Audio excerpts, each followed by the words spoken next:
آج اس تجزیے میں ہم کسی بھی کامیاب کاروبار کی اصل طاقت یعنی اس کے دھڑکتے ہوئے انجن کو سمجھنے والے ہیں۔ چلیے سیدھا اصل بات پر آتے ہیں اور دنیا کی بڑی بڑی کمپنیز کو چلانے والے اس عظیم راز ہیومن ریسورس مینجمنٹ پر روشنی ڈالتے ہیں۔ یہ موضوع صرف کتابی نہیں ہے بلکہ ہماری عملی زندگی اور کاروباری دنیا کی بالکل بنیاد ہے۔ تو ایک بنیادی سوال سے شروع کرتے ہیں، آخر ایک بزنس کو کامیاب کیا بناتا ہے؟ اکثر یہی خیال آتا ہے کہ شاید بہت سارا پیسہ، بہترین پروڈکٹس یا پھر بالکل نایاب ٹیکنالوجی ہی سب کچھ ہے۔ ہمارا ذہن فوراً انہی چیزوں کی طرف جاتا ہے۔ لیکن کیا واقعی ایسا ہے؟ کیا صرف سرمایہ اور مشینز اکیلے کسی کمپنی کو آسمان کی بلندیوں تک پہنچا سکتے ہیں؟ بالکل نہیں۔ دراصل بزنس چلانے کے 5 بنیادی حصے ہیں جنہیں کاروباری زبان میں 5 M's کہتے ہیں۔ پہلا ہے منی یعنی پیسہ، دوسرا مٹیریل یعنی کچا مال، تیسرا مشین اور چوتھا میتھڈ یعنی کام کرنے کا طریقہ۔ لیکن غور کرنے والی بات یہ ہے کہ یہ پہلے 4 عناصر بالکل بے جان اور خاموش ہیں۔ یہ خود سے کچھ نہیں کر سکتے۔ ان سب کو حرکت میں لانے کے لیے جو سب سے اہم اور 5واں حصہ چاہیے ہوتا ہے وہ ہے مین یعنی انسان۔ انسانی دماغ کے بنا باقی تمام وسائل صرف رکھے کے رکھے رہ جاتے ہیں۔ اس تجزیے کا خاکہ کچھ یوں ہوگا۔ پہلے ہم کاروبار کے انجن کی بات کریں گے، پھر HR کی تعریف، اس کا ارتقاء، اہم افعال، HR مینیجر کا کردار اور آخر میں اس کے عالمی اثرات پر نظر ڈالیں گے۔ تو آئیے شروع کرتے ہیں پہلے حصے سے، کاروبار کا انجن یعنی اس بے جان مشین کو چلانا۔ حقیقت یہ ہے کہ ادارے عمارتوں یا کتابوں سے نہیں بنتے بلکہ لوگوں سے بنتے ہیں۔ تصور کیجئے ایک عظیم الشان فیکٹری کا جہاں بہترین اور مہنگی ترین مشینز لگی ہیں، کروڑوں کا را مٹیریل پڑا ہے، لیکن وہاں کام کرنے والا کوئی انسان موجود نہیں۔ ایسی جگہ صرف ایک بھوت بنگلہ، ایک خالی اور بے جان عمارت بن کر رہ جاتی ہے۔ انسانی سرمایہ ہی وہ واحد طاقت ہے جو باقی تمام وسائل کو جمع کرتی ہے، ان کے درمیان ربط پیدا کرتی ہے اور ان کا بہترین استعمال کر کے منافع کماتی ہے۔ چلیے اب دوسرے حصے کی طرف بڑھتے ہیں، HR کی تعریف، جو اب کسی عام کلیریکل کام سے بہت آگے کی چیز بن چکی ہے۔ جب انسان اتنے ضروری ہیں تو ظاہر ہے ان کی دیکھ بھال کرنا بھی اتنا ہی ضروری ہوگا۔ اور آج کا HR صرف فائلیں ترتیب دینے یا چھٹیاں منظور کرنے تک محدود نہیں رہا۔ یہ کوئی عام سا بھرتی کا عمل نہیں ہے، یہ ایک لگاتار چلنے والا پروسیس ہے۔ صحیح لوگوں کو تلاش کرنا، ان کی مسلسل تربیت کرنا، ان کے کام کا جائزہ لینا اور ساتھ ہی ان کی صحت، حفاظت اور ان کے ساتھ انصاف کو یقینی بنانا۔ اصل میں یہ ایک ملٹی ڈسپلنری نظام ہے جہاں سائیکالوجی اور اکنامکس دونوں شامل ہوتے ہیں تاکہ بہترین ٹیلنٹ کو پروان چڑھایا جا سکے۔ تیسرا حصہ ہے ارتقاء اور ہمارا پس منظر۔ مزدور تحریکوں سے لے کر آج کی گلوبلائزیشن تک کا حیرت انگیز سفر۔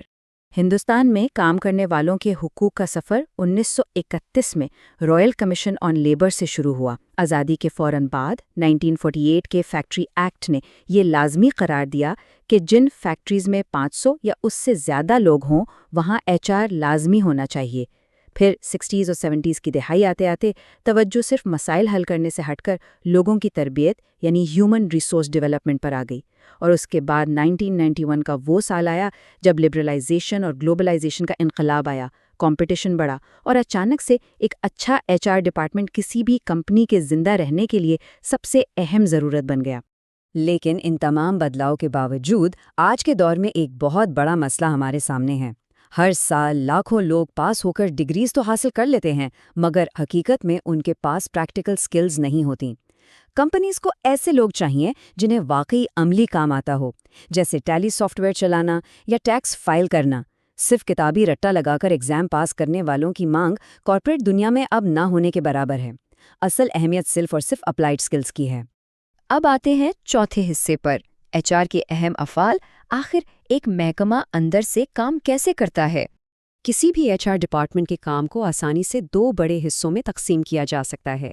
ایک طرف مینیجریل فنکشنز ہیں، یعنی اوپر کی سطح کا کام، جیسے آگے کی پلاننگ کرنا، ڈھانچوں کو آرگنائز کرنا اور پورے نظام کو کنٹرول کرنا۔ اور دوسری طرف ہے آپریشنل فنکشنز۔ یہ وہ گراؤنڈ لیول کا کام ہے جس میں نئے لوگوں کی بھرتی، ان کی تربیت، ان کی تنخواہ اور عام روزمرہ کے معاملات شامل ہیں۔ یہ 6 بنیادی پلرز پورے ڈپارٹمنٹ کی روزانہ کی بنیاد ہے۔ پہلا، ریکروٹمنٹ اینڈ سلیکشن، بہترین دماغوں کو تلاش کرنا۔ دوسرا، ٹریننگ اینڈ ڈیولپمنٹ، ان کے ہنر کو مسلسل نکھارنا۔ تیسرا، پرفارمنس مینجمنٹ، کام کی کارکردگی کا جائزہ لینا۔ چوتھا، کمپنسیشن اینڈ بینیفٹس، محنت کا صحیح معاوضہ دینا۔ پانچواں، امپلائی ریلیشنز، ایک اچھا تعلق برقرار رکھنا۔ اور آخری، کمپلائنس، تمام قانونی ضروریات کی پوری طرح پابندی کرنا۔ پانچواں حصہ، HR مینیجر کا کردار، یعنی اس جدید دور کا general. Winning the war for talent, اس ایک جملے نے پوری سوچ کو بدل کر رکھ دیا ہے۔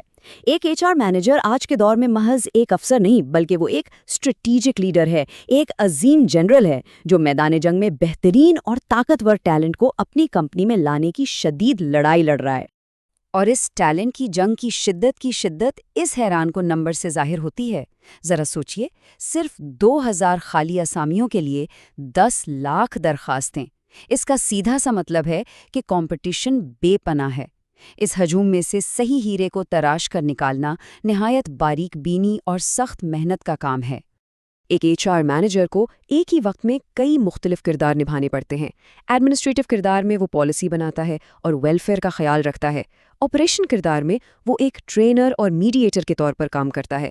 لیکن سب سے بڑھ کر اسٹریٹجک کردار میں وہ پوری کمپنی کو مارکیٹ میں آگے لانے کے لیے ایک چینج ایجنٹ کا کام کرتا ہے۔ آخری حصہ، عالمی اثرات، ایک کاروبار سے پوری قوم کی تعمیر کیسے ہوتی ہے۔ جب ایک اعلیٰ درجے کا HR سسٹم بنتا ہے تو اس کا اثر پوری دنیا پر ہوتا ہے۔ دی جیپنیز اسٹینڈرڈ اس کی بہترین مثال ہے۔ ایک ایسی جگہ جہاں لگاتار زلزلے اور آفاتیں آتی رہتی ہیں، لیکن وہاں کی کمپنیاں دنیا پر راج کرتی ہیں۔ کیوں؟ کیونکہ انہوں نے سمجھ لیا ہے کہ ان کی سب سے اہم طاقت ان کے لوگ ہیں۔ وہ اپنے امپلائیز کی صحت، ذہنی سکون اور مسلسل ٹریننگ پر اتنا فوکس کرتے ہیں کہ وہ ہر تباہی کے بعد پھر کھڑے ہو جاتے ہیں اور بہترین توازن قائم رکھتے ہیں۔ کامیابی کا سفر دراصل ایسے آگے بڑھتا ہے۔ جب ایک ویل مینجڈ امپلائی بہتر کام کرتا ہے تو کمپنی کی پروفیٹیبلٹی بڑھتی ہے۔ اس منافع سے امپلائی کو انڈیویجول سیلف ایکچولائزیشن ملتی ہے، اس کی آمدنی بڑھتی ہے۔ اس خوشحالی سے پورا معاشرہ اوپر اٹھتا ہے اور نتیجتاً نیشنل ٹیکس ریونیو اور انفراسٹرکچر میں اضافہ ہوتا ہے۔